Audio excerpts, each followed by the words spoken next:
Bonjour et bienvenue. J'espère que cette histoire vous plaira. N'oubliez pas de vous abonner et d'activer les notifications pour ne rien manquer. Brian était dans le garage, en train de ranger ses outils, quand il entendit la porte d'entrée se refermer. C'était un samedi matin, un peu après 10 heures. Tessa était partie quelques minutes plus tôt, annonçant qu'elle filait à la boulangerie acheter des baguettes pour le déjeuner. Il continua son travail, triant des clés à molette par taille, l'esprit déjà tourné vers le projet de rénovation de la cuisine qu'il prévoyait de commencer le mois suivant. Le soleil de Denver filtrait à travers les fenêtres du garage, créant cette atmosphère de week-end paisible qu'il appréciait tant après une longue semaine au bureau d'ingénierie. Lorsqu'il jeta un œil à l'horloge murale, il était 13h20. Brian fronça les sourcils. Tessa était partie depuis plus de 3 heures. La boulangerie était à moins de 10 minutes en voiture. Même s'il y avait eu la queue, même si elle s'était arrêtée pour discuter avec une connaissance, 3 heures, c'était trop long. Beaucoup trop long. Il laissa tomber ses outils et rentra dans la maison. Alors qu'il se lavait les mains à l'évier de la cuisine, une étrange sensation commença à lui nouer l'estomac. C'est à ce moment-là qu'il entendit la clé tourner dans la serrure.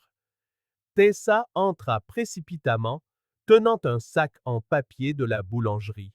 Brian se tourna pour l'accueillir, mais les mots moururent sur ses lèvres. Son maquillage avait visiblement coulé autour de ses yeux, comme si elle avait pleuré ou s'était frotté le visage avec force. Son rouge à lèvres était complètement étalé, une tache rose pâle qui dépassait le contour naturel de sa bouche. Ses cheveux, d'habitude impeccables, étaient ébouriffés d'un côté, comme si elle s'était allongée. Tessa, fit Brian en s'avançant d'un pas, une inquiétude sincère dans la voix. Qu'est-ce qui s'est passé? Tu vas bien? Elle ne le regarda même pas dans les yeux. D'un geste sec, elle posa le sac de pain sur le comptoir et se dirigea droit vers l'escalier menant à l'étage. Ne me demande rien, dit-elle d'un ton brusque et froid, ne laissant aucune place aux questions. S'il te plaît, ne me demande rien, Brian. Il resta planté au milieu de la cuisine, regardant sa femme monter à la hâte, puis il entendit la porte de la chambre claquer. Quelques secondes plus tard, l'eau de la douche se mit à couler. Brian reporta son attention sur le sac de pain. Il l'ouvrit lentement. 3 baguettes froides, complètement froides. Impossible qu'elles sortent du four. Ce pain avait été acheté il y a des heures. La sensation dans son estomac s'alourdit, devint plus sombre. 9 ans de mariage. 9 ans pendant lesquels il avait cru connaître Tessa mieux que lui-même. Une infirmière dévouée, une épouse attentive, la femme avec qui il avait choisi de construire sa vie. Et voilà qu'elle rentrait 3 heures après être partie chercher du pain, avec une apparence qui suggérait qu'elle avait traversé une épreuve qu'elle ne pouvait ou ne voulait pas expliquer, lui ordonnant de ne poser aucune question.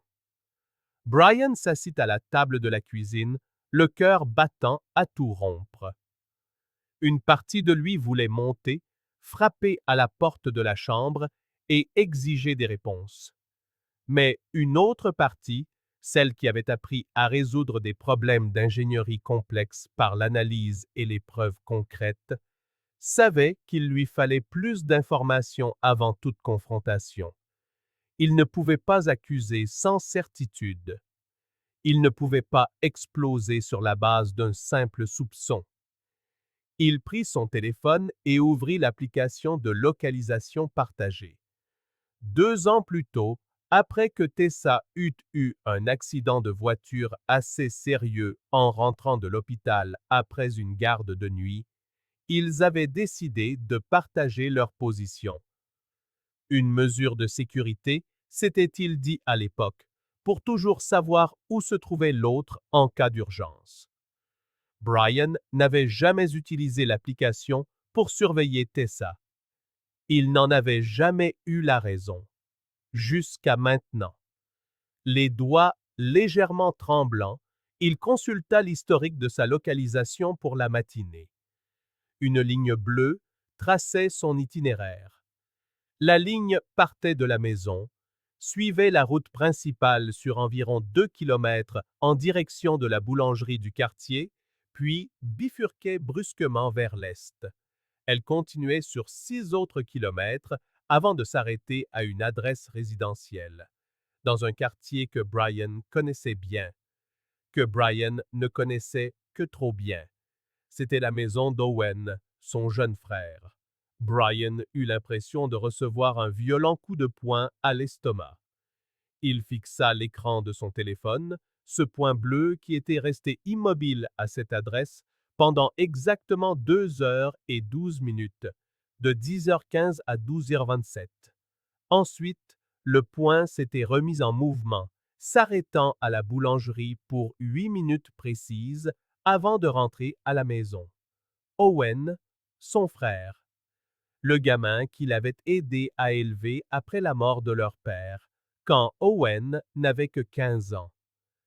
Le frère pour qui il avait aidé à payer l'université, à qui il avait trouvé un emploi dans un cabinet d'architecte grâce à ses contacts. Celui qui avait été son témoin à son mariage avec Tessa. Owen, ce type qui avait toujours été un peu trop charmant, un peu trop doué avec les femmes, qui semblait toujours émotionnellement imprudent, mais que Brian n'aurait jamais imaginé capable de ça.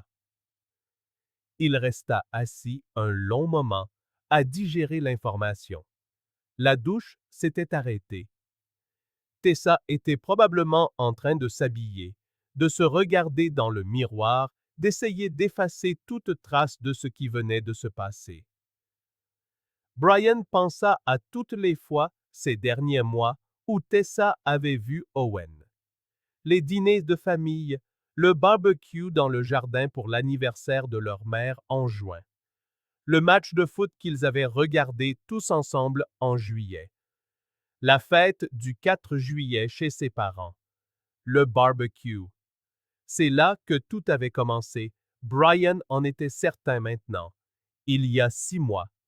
Il se souvenait d'avoir vu Tessa et Owen discuter avec animation près du grill pendant qu'il aidait sa mère dans la cuisine. Il avait trouvé ça bien que sa femme et son frère s'entendent si bien. Quel idiot il avait été. Brian se leva, agissant presque en pilote automatique. Il monta lentement les escaliers, chaque marche lui semblant peser une tonne. Il frappa à la porte de la chambre. « Tessa, il faut que je te parle. Maintenant. » Il y eut une pause. « Je suis en train de m'habiller. Ça m'est égal. Ouvre cette porte. » Une autre pause, plus longue. Puis, la porte s'ouvrit. Tessa portait un peignoir bleu, ses cheveux mouillés peignés en arrière, son visage nu de tout maquillage. Elle paraissait plus jeune ainsi, plus vulnérable. Mais Brian ne ressentit aucune tendresse, seulement de la colère. « Où étais-tu » demanda-t-il d'une voix basse et maîtrisée. « Et ne me sers pas l'histoire de la boulangerie. » Tessa croisa les bras. « Je t'ai déjà dit de ne rien me demander. »« Tu étais chez Owen, » affirma Brian, la fixant droit dans les yeux. Pendant plus de 2 heures. Le sang quitta le visage de Tessa. Ses yeux s'écarquillèrent une fraction de seconde avant qu'elle ne tente de retrouver son sang-froid. « Comment tu… » « Nous partageons nos localisations. Tu te souviens? Pour notre sécurité. » L'ironie dans la voix de Brian était aussi tranchante que du verre. « Alors je te le demande à nouveau, et cette fois, je veux la vérité. Qu'est-ce que tu faisais chez mon frère pendant 2 heures un samedi matin? » Tessa recula d'un pas, serrant plus fort son peignoir. Brian, je peux t'expliquer. Alors explique.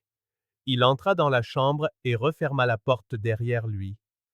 Parce que de mon point de vue, ma femme m'a dit qu'elle allait chercher du pain, a passé plus de 2 heures chez mon frère et est rentrée dans l'état exact où tu étais tout à l'heure. Des larmes commencèrent à perler dans ses yeux. C'était une erreur. Brian, c'était une terrible erreur. Combien de fois? Sa voix sortit plus fort qu'il ne l'avait prévu. Combien de fois, Tessa? Elle cacha son visage dans ses mains, ses épaules se mirent à trembler. Je ne voulais pas que ça se passe comme ça. On n'avait rien prévu. Combien de fois? Hurla Brian, perdant tout contrôle.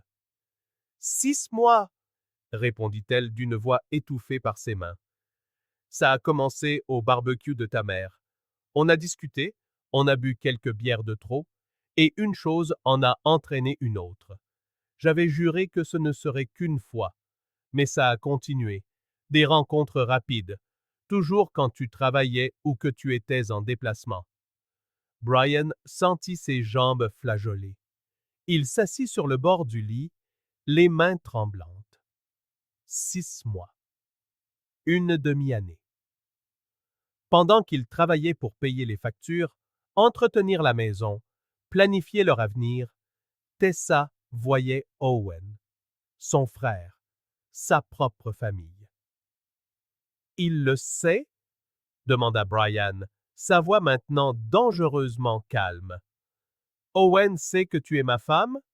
Bien sûr qu'il le sait. Question stupide. Il était à notre mariage. Brian, s'il te plaît, sors de ma chambre, dit-il, le regard fixé au sol. Va dans la chambre d'amis, maintenant. On peut en parler. Maintenant, rugit-il en se levant brusquement. Tessa sursauta et quitta rapidement la pièce, refermant la porte derrière elle. Brian attrapa son téléphone et appela Owen. Le téléphone sonna 4 fois avant que la voix de son frère ne réponde, désinvolte et insouciante. « Salut, frérot. Quoi de neuf? »« Tu es chez toi? » demanda Brian. « Ouais, pourquoi? »« Reste-y.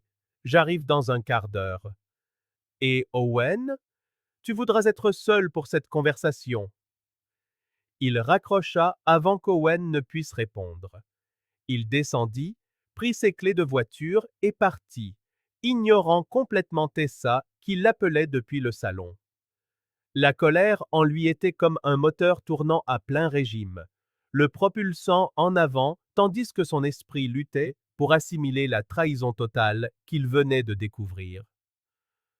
L'appartement d'Owen se trouvait dans un complexe moderne de l'est de Denver, un 3 pièces qu'il louait avec une partie de son salaire du cabinet d'architecte.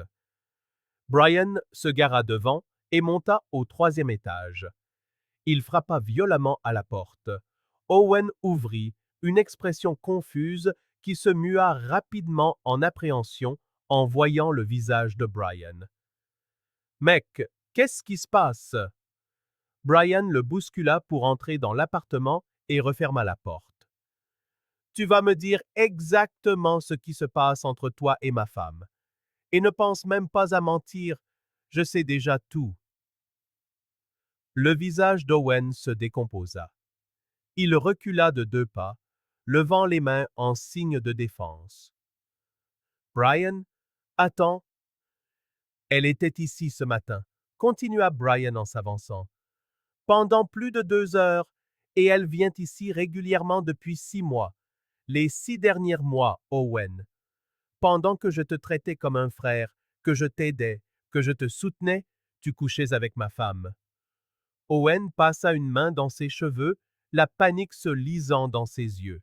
« Ce n'était pas comme ça, ce n'était pas prévu. »« Oh, ce n'était pas prévu? » Brian éclata d'un rire amer, sans joie. « 6 mois, ce n'est pas un accident, Owen. 6 mois, c'est un choix. Chaque semaine, chaque fois que vous vous êtes vus, c'était un choix conscient, de me trahir. Vous deux. Je sais que c'est mal, dit Owen, la voix brisée. Je le sais, mais tu ne comprends pas. Tessa et moi, on s'est connectés. Elle a dit que vous n'alliez pas bien, que le mariage... Non. Brian le coupa en levant un doigt. Ne rejette pas la faute sur mon mariage. Si Tessa n'était pas heureuse, elle aurait dû m'en parler. Et toi? Tu es mon frère. Mon frère. De toutes les femmes du monde, tu choisis ma femme? Owen s'effondra sur le canapé, le visage enfoui dans ses mains. Je suis désolé, tellement désolé, je ne voulais pas te faire de mal. Mais tu l'as fait, dit Brian, sa voix se fissurant enfin un peu. Vous avez tout détruit. 9 ans de mariage, 25 ans de fraternité, tout ça pourquoi? Quelques heures de sexe? Un silence lourd emplit l'appartement. Owen ne pouvait pas regarder Brian. Des larmes coulaient sur son visage, mais Brian ne ressentait aucune pitié, seulement le vide. C'est fini, dit finalement Brian, sa voix retrouvant ce calme dangereux. Mon mariage avec Tessa est fini, et toi et moi, tu as cessé d'être mon frère aujourd'hui. Je ne veux plus te parler, je ne veux plus te voir, et tu peux être sûr que toute la famille saura exactement quel genre de personne tu es. Brian, s'il te plaît, ne fais pas ça. Ne le dis pas à maman. Elle ne le supportera pas. Tu aurais dû y penser avant. Brian se tourna vers la porte. Tu as fait ton choix. Maintenant, vis avec les conséquences. Dis ça. Il quitta l'appartement sans un regard en arrière, descendit les escaliers et monta dans sa voiture. Il resta assis quelques minutes, prenant de profondes respirations, essayant de calmer son cœur qui martelait sa poitrine comme un tambour fou. Puis, il reprit son téléphone et appela son avocat, Mark Chen, un ancien camarade d'université, spécialisé en droit de la famille. Mark, c'est Brian Holloway. Je dois demander le divorce. Lundi matin, j'ai des preuves d'adultère et je veux que ce soit fait le plus vite possible. La conversation dura 20 minutes. Mark posa des questions et Brian répondit par des faits, d'une voix sèche et directe. Quand il raccrocha, il se sentit étrangement détaché de tout, comme s'il regardait la vie de quelqu'un d'autre s'effondrer. Il rentra tard dans l'après-midi. Tessa était assise dans le salon, toujours dans son peignoir, les yeux rouges et gonflés. Elle se leva quand il entra. Brian, on peut parler, s'il te plaît? Il n'y a plus rien à dire, dit-il en retirant la clé de la maison de son trousseau et en la posant sur la table basse. Tu recevras les papiers du divorce lundi matin. Je te suggère de prendre un avocat. Et tu ferais mieux de commencer à chercher un endroit où vivre, parce que tu ne restes pas ici. Tu ne peux pas me mettre à la porte de ma propre maison. Techniquement, si, la maison est à mon nom, achetée avant notre mariage. Mais ne t'inquiète pas, je te donnerai un délai raisonnable. 30 jours. D'ici là, tu restes dans la chambre d'amis et tu gardes tes distances. Tessa se remit à pleurer. J'ai fait une terrible erreur, mais ça fait 9 ans, Brian. 9 ans ensemble. Ça ne compte pour rien? Ça comptait pour tout, répondit-il, sa voix révélant enfin la douleur qu'il ressentait. C'était tout pour moi, mais tu as choisi de tout jeter à la poubelle avec mon frère. Alors non, Tessa, ça ne compte plus pour rien. Vous avez tué ce que nous avions. Dans les jours qui suivirent, Brian raconta tout à la famille. La réaction fut celle qu'il avait anticipée. Leur mère, Margaret, fut dévastée. Elle pleura pendant des heures après que Brian lui eut révélé la trahison. Elle appela immédiatement Owen, lui hurlant dessus au téléphone, le traitant de déception et lui disant qu'elle avait honte de l'appeler son fils. Les deux frères aînés de Brian, Thomas et Daniel, coupèrent tout contact avec Owen. Ils le retirèrent des groupes familiaux et annulèrent ses invitations aux futurs événements. Owen essaya d'appeler Brian des dizaines de fois les 2 premières semaines. Il laissa des messages vocaux en larmes, implorant son pardon, suppliant d'avoir une chance de mieux s'expliquer. Brian les supprima tous sans les écouter. Il finit par bloquer son numéro. Dans le Colorado, le divorce exigeait une période d'attente de 91 jours, mais comme il n'y avait pas d'enfants et peu de biens communs, la procédure fut relativement simple. Tessa ne contesta rien. Elle savait qu'il n'y avait pas de défense pour l'indéfendable.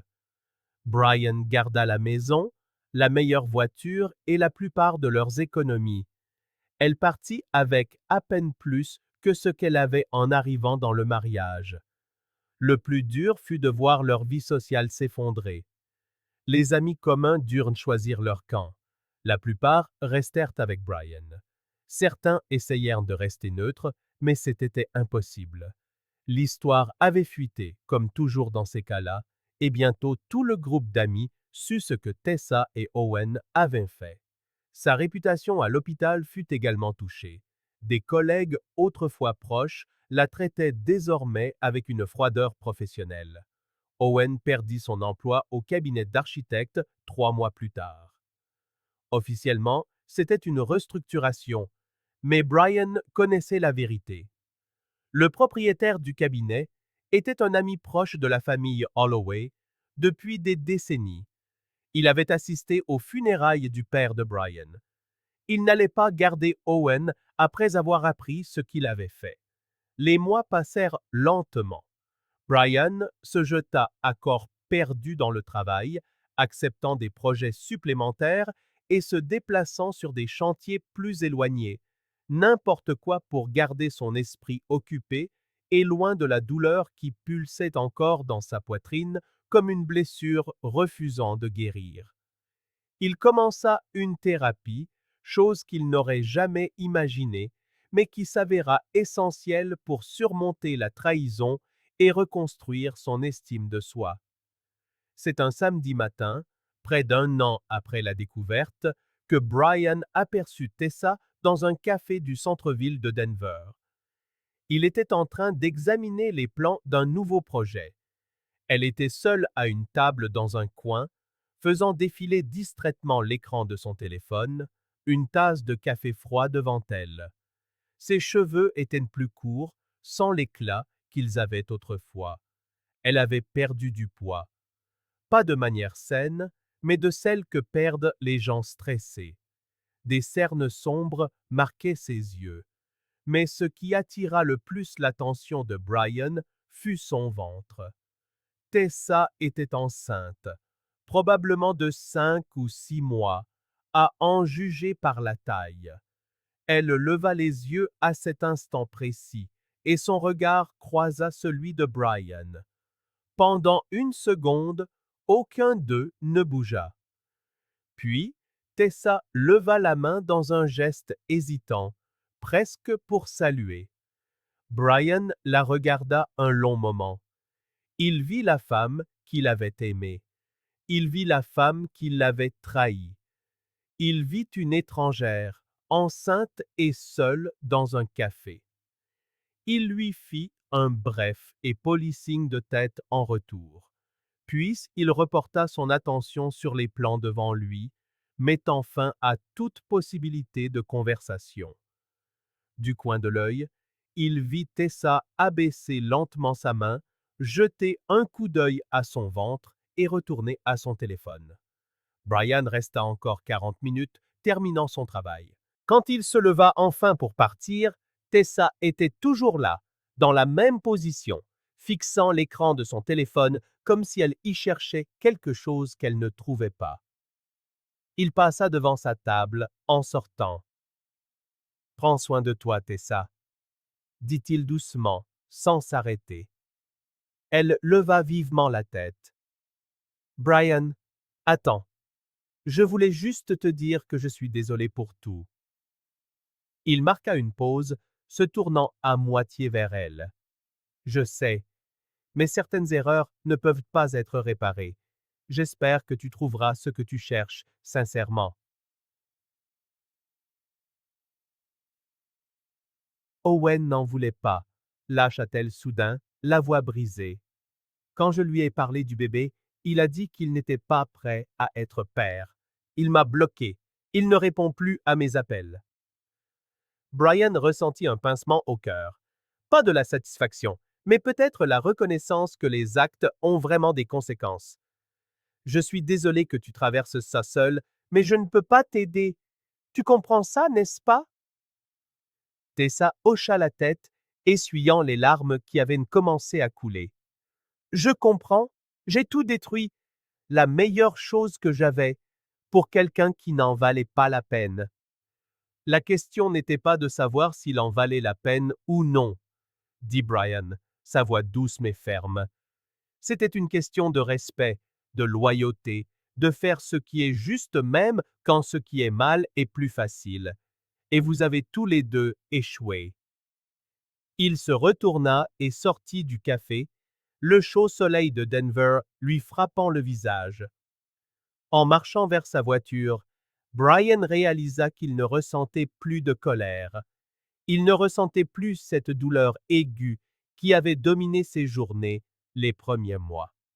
Ce qu'il ressentait, c'était une sorte de paix mélancolique, la reconnaissance que ce chapitre de sa vie était définitivement clos.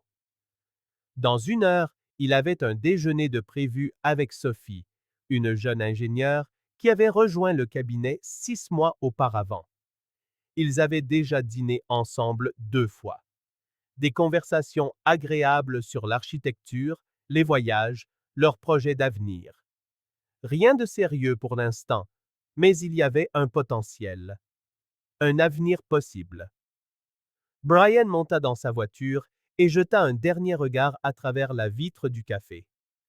Tessa était toujours assise là, seule, une main sur son ventre, l'autre tenant son téléphone. Elle avait fait ses choix. Elle avait perdu un mari dévoué, une famille qui l'avait accueillie, une vie stable et heureuse. Et pourquoi? Pour des rendez-vous secrets qui n'avaient mené qu'à l'abandon et à la solitude. Owen aussi avait perdu. Sa famille, son travail, le respect des autres.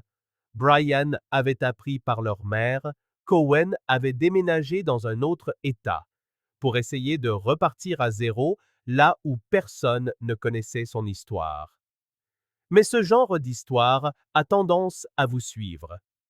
Tandis que Brian traversait les rues de Denver en direction du restaurant où il devait retrouver Sophie, il songeait à la trahison et au pardon, à la confiance brisée et aux secondes chances. Il songeait à la façon dont 9 années de construction pouvaient s'effondrer en un seul samedi matin, quand votre femme sort acheter du pain et revient 3 heures plus tard, le maquillage brouillé et des mensonges aux lèvres. Mais il pensait aussi au nouveau départ, à la vie qui continue même quand tout semble fini, à la possibilité de tout reconstruire, brique par brique, jour après jour, jusqu'à ce matin où l'on se réveille et où l'on réalise que la douleur n'est plus la première chose que l'on ressent. Brian se gara devant le restaurant et vérifia son reflet dans le rétroviseur.